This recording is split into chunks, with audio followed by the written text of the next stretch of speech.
लोगों को class 9th का जो केमिस्ट्री का चैप्टर था इज मैटर अराउंड अस, उसका 4th लेक्चर लेके आई हूँ। ठीक है, आज के लेक्चर में हम लोग बात करने वाले हैं सैचुरेटेड सॉल्यूशंस की। ठीक है, सैचुरेटेड अनसैचुरेटेड सॉल्यूशंस के बारे में। Okay, so without wasting any further time we are going to start with the very important topic of today, that is saturated solution.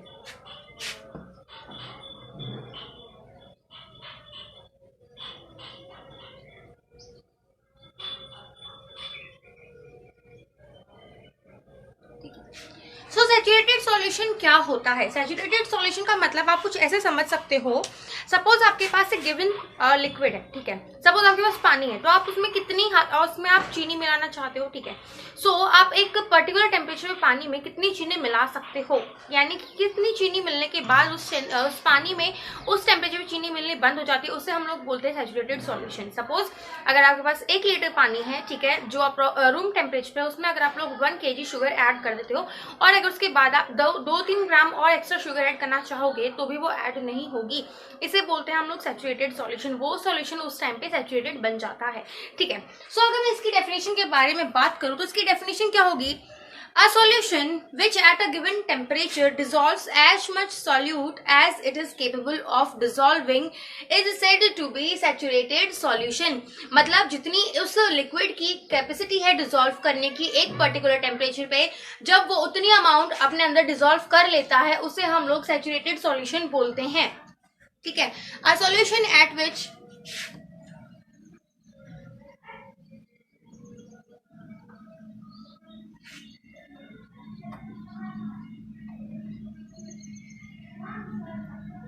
ठीक है, given temperature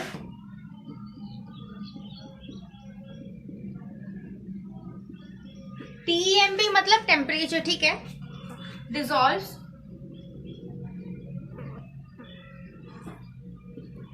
as much solute as it is capable of dissolving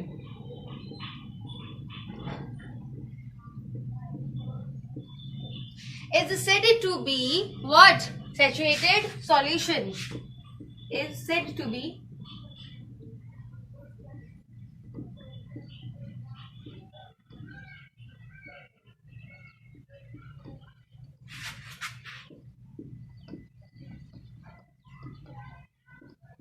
ठीक है। I hope आपको यहाँ तक समझ में आ गया होगा। चलो एक एग्जाम्पल से और डिटेल में समझते हैं। ठीक है, देखो एग्जाम्पल हम लोगों ने लिया है शुगर सॉल्यूशन का। ठीक है, हम यहाँ पे 2 कंडीशंस रखेंगे ताकि आपको समझ में आए। पहली कंडीशन होगी टेम्परेचर को कितना हम लोग लेते हैं। सपोज हम लोगों ने 30 डिग्री टेम्परेचर लिया है, 30 डिग्री सेल्सियस हमारा टेम्परेचर है। ठीक है, वहीं दूसरी तरफ हम लोग टेम्परेचर को सेम ही रखते हैं, 30 डिग्री सेल्सियस। ठीक है, अब कंडीशन है आपके पास यहाँ पे वाटर आपके पास कितना है, सपोज 1 लीटर। ठीक है, यहाँ पे आपके पास वाटर 1 लीटर ही है, but what is the change is यहाँ पे आपके पास शुगर जो है सपोज 150 ग्राम है और यहाँ पे आपके पास शुगर जो है वो 250 ग्राम है। ठीक है, अब 30 डिग्री सेल्सियस पे आपका 1 लीटर पानी 150 ग्राम चीनी को पूरी तरीके से डिसॉल्व कर लेता है। ठीक है, इसका मतलब क्या हुआ सब, और यहाँ पे आपका रिजल्ट क्या है, वो है शुगर कंप्लीटली डिसॉल्व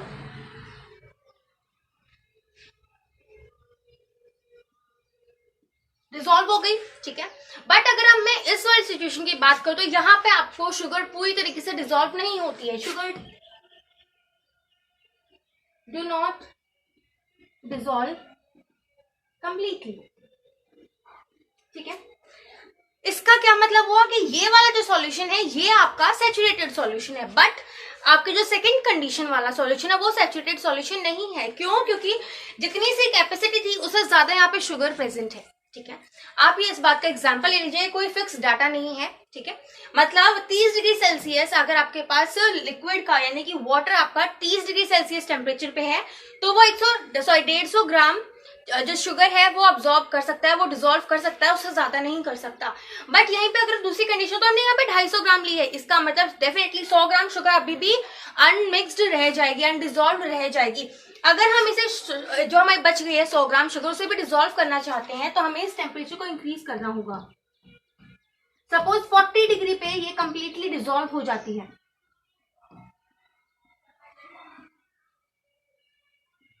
सो अब ये वाला मिक्सचर जो है ये भी आपका क्या हो जाएगा, सैचुरेटेड सॉल्यूशन बन जाएगा। ठीक है, आई होप यहां तक समझ में आ गया होगा। अब देखो मुझे एक बात बताओ, अगर सैचुरेटेड सॉल्यूशन का मतलब ये है कि एक पर्टिकुलर टेम्परेचर पे जो लिक्विड है पूरी तरीके से जो है किसी सॉल्यूट को डिसॉल्व कर लेता है, ठीक है, सो अनसैचुरेटेड सॉल्यूशन क्या होगा, सोच सकते हो ना, अन का मतलब होता है नहीं, ठीक है, जो सॉल्यूशन सैचुरेटेड नहीं है वो अनसैचुरेटेड होगा। उसकी दो कंडीशंस होती हैं, सबसे पहला ये वाली कंडीशन, इस वाली कंडीशन में क्या हुआ, एक पर्टिकुलर टेम्परेचर पे जो शुगर जो है वो डिसॉल्व नहीं हुई, और दूसरी कंडीशन भी इसी कंडीशन में है, वो ये है जब हमने उसका टेम्परेचर इंक्रीज कर दिया उसे सैचुरेटेड बनाने के लिए। तो ये दोनों हो गई क्या चीज, अनसैचुरेटेड सॉल्यूशंस। ठीक है, एक बार फटाफट से नोट कर लो, उसके बाद हम लोग अनसैचुरेटेड के बारे में बात करेंगे। सो आपके अनसैचुरेटेड सॉल्यूशन की डेफिनेशन क्या हो जाएगी, when the amount of solute contained in a solution is less than the saturation level, that solution is said to be as unsaturated solution. मतलब जो सॉल्यूट था वो कम था, ठीक है, आप जिस हद तक आपका जो सॉल्यूशन जो आपका लिक्विड है वो उसे डिसॉल्व कर सकता है, आपके सॉल्यूट की अमाउंट उससे कम थी। ठीक है, एक ये कंडीशन है। दूसरी कंडीशन क्या होगी, जब आपकी जो सैचुरेशन वाले लेवल से क्रॉस हो जाती है तो उस वाले टाइम पे भी जो है आपका अनसैचुरेटेड सॉल्यूशन बन के आता है। So if I am going to write the definition, so क्या होगी, when the amount of solute contained in a solution is less than the saturation level,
ठीक है, आई होप आप लोगों को यहाँ तक समझ में आ गया होगा। ये हो गई आपकी अनसैचुरेटेड सॉल्यूशन की डेफिनेशन, जिसमें आप लोगों ने क्या लिखा है, आप लोगों ने इसमें ये लिखा है कि जब भी कोई सॉल्यूट का अमाउंट जो है उसके सैचुरेशन लेवल यानी कि लिक्विड के सैचुरेशन लेवल से कम होता है तो हम उस केस में हमारे अनसैचुरेटेड सॉल्यूशन को प्रेफरेंस देते हैं। ठीक है, आई होप आपको यहाँ तक समझ में आ गया होगा। अभी एग्जाम्पल से समझते हैं, फिर से हम लोग शुगर सॉल्यूशन का ही एग्जाम्पल लेंगे।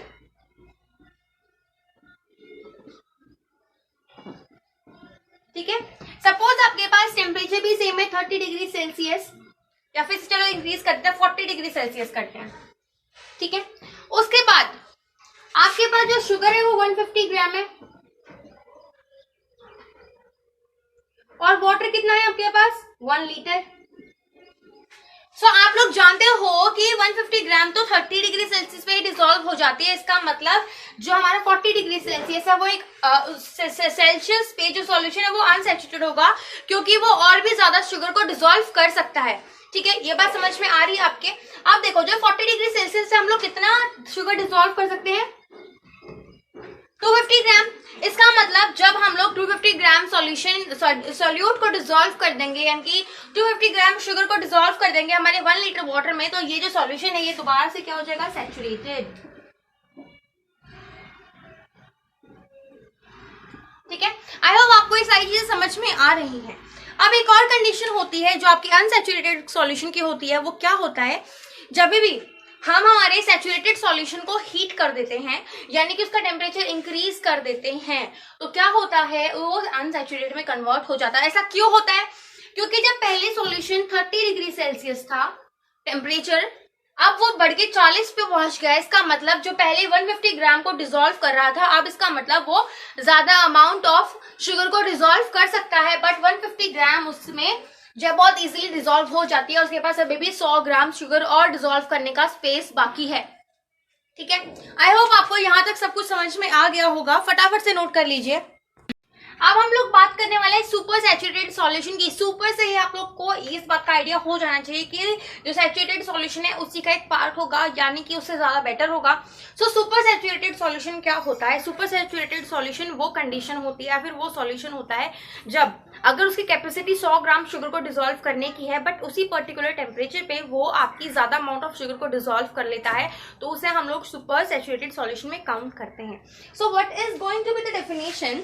देखो, a solution which can contain more of the solute than required to make a saturated solution is known as super saturated solution। मतलब अपनी कैपेसिटी से ज्यादा डिसॉल्व करना क्या होता है? सुपर सैचुरेटेड सॉल्यूशन होता है। ठीक है, a solution which contains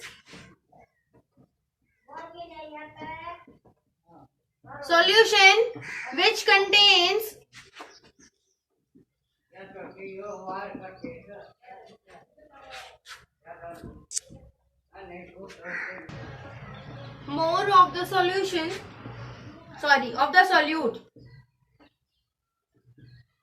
than required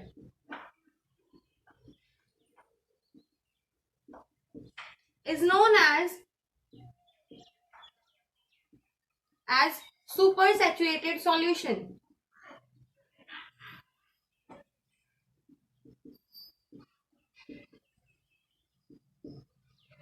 ठीक है, समझ में आ गया? इसका मतलब सीधे सीधे से यही है कि एट 30 डिग्री सेल्सियस आपका जो सॉल्यूशन है वो कितने अमाउंट, यानी कि सपोज 50 ग्राम ऑफ सोल्यूट को डिसॉल्व कर सकता है। ठीक है, इस इतने को डिसॉल्व कर सकता है, बट वो 150 की जगह पे 250 ग्राम को जब डिसॉल्व कर लेगा तो उसे हम लोग सुपर सैचुरेटेड सॉल्यूशन की कैटेगरी में रखते हैं।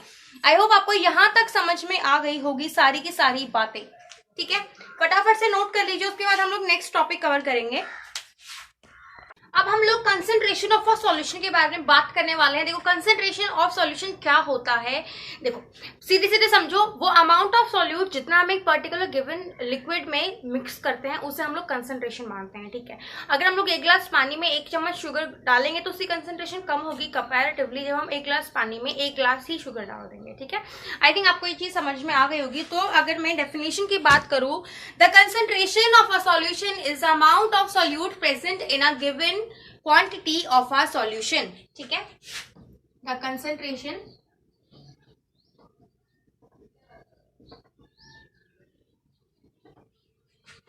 of a solution is the amount of solute की वो अमाउंट जो कि कहां प्रेजेंट होती है? एक गिवन सॉल्यूशन में, present in a given quantity of solution.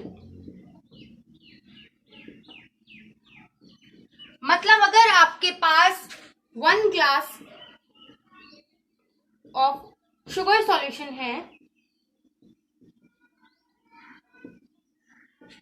तो उसकी कंसंट्रेशन किस चीज पे डिपेंड करने वाली है कि आपने इस 1 ग्लास शुगर में कितनी शुगर ऐड की है, यानी कि आपने सॉल्वेंट में कितना सॉल्यूट ऐड किया है, वो डिफाइन करने वाला है क्या चीज कि आपका जो सॉल्यूशन है वो किस हद तक कंसंट्रेटेड होता है।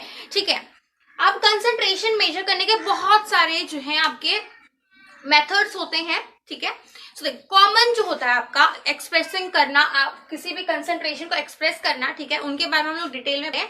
बेसिकली क्या होगा? आपका परसेंटेज मेथड होने वाला है। ठीक है, सबसे पहले तो आप ये सारी चीजें नोट कर लो, उसके बाद हम लोग कैटेगरी वाइज डिवाइड करके बोर्ड को हम लोग बात करेंगे। ठीक है, फटाफट से नोट कर लो। सबसे पहले I am going to tell about mass by mass percentage of a solution. So first is mass by mass. Mass percentage, ठीक है। So mass by mass percentage का फॉर्मूला क्या होगा, आपको बेसिकली फॉर्मूला ही याद रखना है, और जब भी आपको मास गिवन हो तो ये वाला फॉर्मूला पुट कर देना, वॉल्यूम गिवन हो तो कुछ और फॉर्मूला पुट करना है। ऐसे ही आपका पूरा प्रोसेस चलता रहेगा, ज्यादा कुछ आपको तिगड़म करने की जरूरत नहीं है, ज्यादा कुछ सोचने समझने की जरूरत नहीं है। सो इसका फॉर्मूला क्या होता है, mass of solute upon mass of solution, mass of solute upon mass of solution. मतलब कितना मास आपका सॉल्यूट का प्रेजेंट है उसे आप लोग क्या करोगे, डिवाइड कर दोगे total solution, in total solution के मास एंड इनटू 100% निकालने का यही तरीका होता है, ठीक है। उसके बाद जो नेक्स्ट कैटेगरी है वो है आपकी मास बाय वॉल्यूम वाला, ठीक है। मतलब आपको मास गिवन हो और वॉल्यूम दो अलग अलग कॉन्सेप्ट में गिवन हो। सो दूसरी चीज क्या हो जाएगी, मास बाय वॉल्यूम परसेंटेज।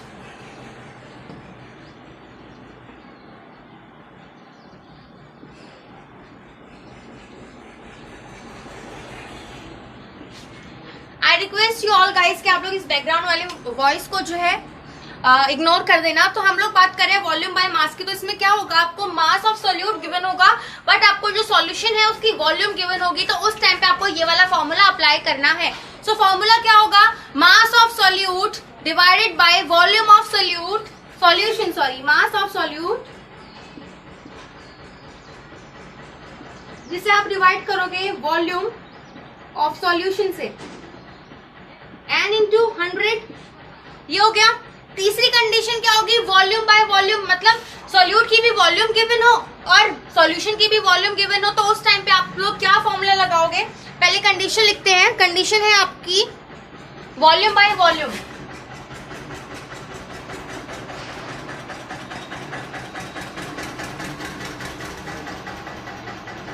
ठीक है। सो इसमें इस कंडीशन में आप लोग क्या करोगे, आप लोग दोनों चीजों की वॉल्यूम गिवन है तो आप दोनों चीजों की वॉल्यूम ही पुट करोगे इक्वेशन में। So volume of solute divide by volume of solution multiply by 100। I hope आपको ये सारी चीजें क्लियर हो गई होंगी, ये तीनों फॉर्मूलाज आपको क्लियर हो गए होंगे, ठीक है।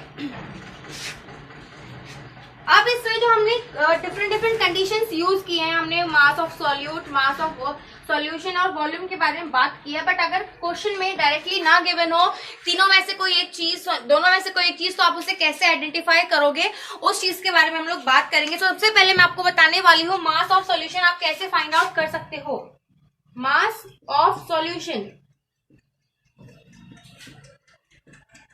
देखिए मास ऑफ सॉल्यूशन का क्या फॉर्मूला होता है, देखो ये वाले जो फॉर्मूला है आप ये कब यूज कर सकते हो मैं आपको बताती हूँ। सपोज आपको क्वेश्चन में ना मास ऑफ सॉल्यूट दे रखा है और मास ऑफ सॉल्वेंट दे रखा है, बट आप लोगों को दिख रहा है कि मास ऑफ सॉल्वेंट की बात नहीं की है, ना ही हमने वॉल्यूम ऑफ सॉल्वेंट की बात की है। हम लोगों ने सिर्फ और सिर्फ बात की है या तो सॉल्यूट की और या फिर सॉल्यूशन की। सॉल्यूट का जब आपको पता है और क्वेश्चन में सॉल्वेंट भी गिवन है तो आप उसे मास ऑफ सॉल्यूशन कैसे निकाल सकते हो। It is very simple. आप क्या करोगे, मास ऑफ सॉल्यूट में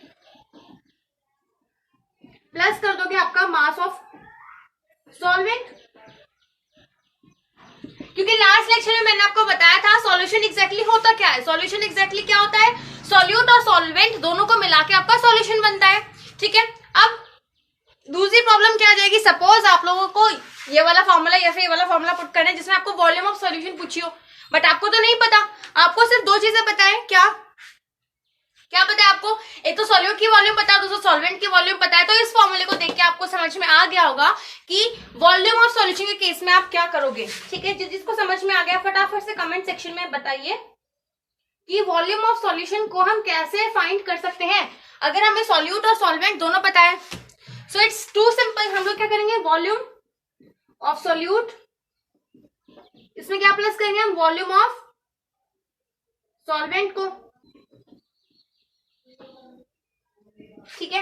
और क्या बन के तैयार हो जाएगा आपका वॉल्यूम ऑफ सॉल्यूशन, ठीक है। एक चीज और आपको हमेशा ध्यान रखनी है कि जो सॉल्यूट की वॉल्यूम होगी ना वो हमेशा आपके सॉल्वेंट के कंपेयर में बहुत कम होगी। जैसे अगर आप लोग एक ग्लास वाटर में, ये एक ग्लास है, ठीक है, गंदा सा है बट ये ग्लास है, इसमें आप suppose 1 spoon of sugar add करते हो, सो एक ग्लास पानी अप्रोक्स 250 ml होगा, ठीक है। और शुगर कितनी होगी अगर हम ग्राम में बात करें तो बहुत कम, 10 या 12 ग्राम अप्रोक्स। सो 250 ml को अगर हम ग्राम में कन्वर्ट करेंगे तो जो हमारा वाटर का कंटेंट है यानी कि वेट है वो बहुत कम होगा, बहुत ज्यादा होगा हमारे शुगर कंपेयर में। सो ये चीज आपको हमेशा ध्यान रखनी है। क्या चीज, ये कंडीशन है आपको जो ध्यान रखनी है वो ये कि जो हमारी वॉल्यूम ऑफ सॉल्यूट है वो बहुत कम होती है किस चीज से, वॉल्यूम ऑफ सॉल्वेंट से, ठीक है। वॉल्यूम ऑफ सॉल्यूट अगर बहुत ज्यादा कम है इज लेस देन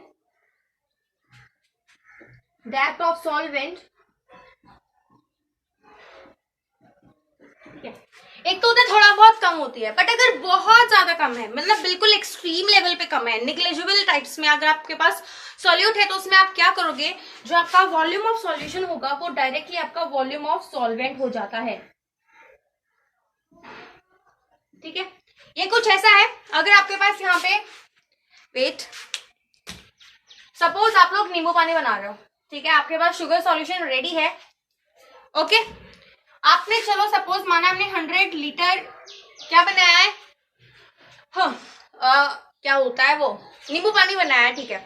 आपने 100 लीटर नींबू पानी बनाया है जिसमें अभी आपको मतलब आपने सपोज अभी शुगर सॉल्यूशन ही प्रिपेयर किया है, शुगर सॉल्यूशन ही प्रिपेयर है आपका, मतलब अभी उसमें नींबू डालना बाकी है। सपोज आप उसमें 2 ml, not gram, 2 ml of solution डालते हो, किस चीज का, लेमन सॉल्यूशन। तो क्या इस 100 लीटर पे कुछ फर्क पड़ने वाला है इस 2 ml नींबू का, नहीं ना। तो यही वाली कंडीशन में आप क्या करोगे, आप जो आपका शुगर सॉल्यूशन था यानी कि जो आपके पास ऑलरेडी सॉल्वेंट प्रेजेंट था उसे ही आप सॉल्यूशन का वॉल्यूम मान लेते हो, ठीक है। आई होप यहां तक सब कुछ समझ में आ गया होगा आपको। एक बार फटाफट से नोट कर लीजिए, सारी चीजें नोट कर लिया, ठीक है। So that's all for today's lecture. आज के लेक्चर में हम लोगों ने बहुत इंपॉर्टेंट टॉपिक्स कवर कर लिया। हम लोगों ने सैचुरेटेड सॉल्यूशन, अनसैचुरेटेड सॉल्यूशन और सुपर सैचुरेटेड सॉल्यूशन के बारे में डिस्कस कर लिया है। उसके अलावा हम लोगों ने कंसंट्रेशन ऑफ सॉल्यूशन और उसे कैसे फाइंड करते हैं उसके भी अलग अलग फॉर्मुलाज देख लिए हैं, ठीक है। आई होप आपको ये सारी चीजें समझ में आ गई होंगी कि अगर मास बाय मास परसेंटेज पूछा गया है तो आप हमेशा सॉल्यूट का भी मास रखोगे और सॉल्वेंट का भी मास रखोगे। अगर मास बाय वॉल्यूम परसेंटेज पूछा गया है तो आप मास जो है वो सॉल्यूट का रखोगे और वॉल्यूम हमेशा सॉल्यूशन की रखने वाले हो। अगर वॉल्यूम बाय वॉल्यूम है सो वॉल्यूम सॉल्यूट की और दूसरी वॉल्यूम क्या होगी आपकी सॉल्यूशन की। अगर आपको मास नहीं पता और क्वेश्चन में क्या चीज गिवन है, आपको गिवन है सॉल्यूट का मास और सॉल्वेंट का मास, दोनों को ऐड करके आप मास ऑफ सॉल्यूशन बना लोगे। Same situation volume of solution में भी है, आप volume of solute plus volume of solvent करके अपना वॉल्यूम ऑफ सॉल्यूशन निकाल सकते हो। अगर इन केस आपको जो सॉल्यूट है वो बहुत बहुत ज्यादा कम है, मतलब 100 टाइम्स कम है, तो आप उसमें जो आपका वॉल्यूम ऑफ सॉल्यूशन है उसे ही आप अपनी आपकी जो वॉल्यूम ऑफ सॉल्वेंट है उसे ही अपना वॉल्यूम ऑफ सॉल्यूशन कर दोगे, ठीक है। So that's all for today's lecture.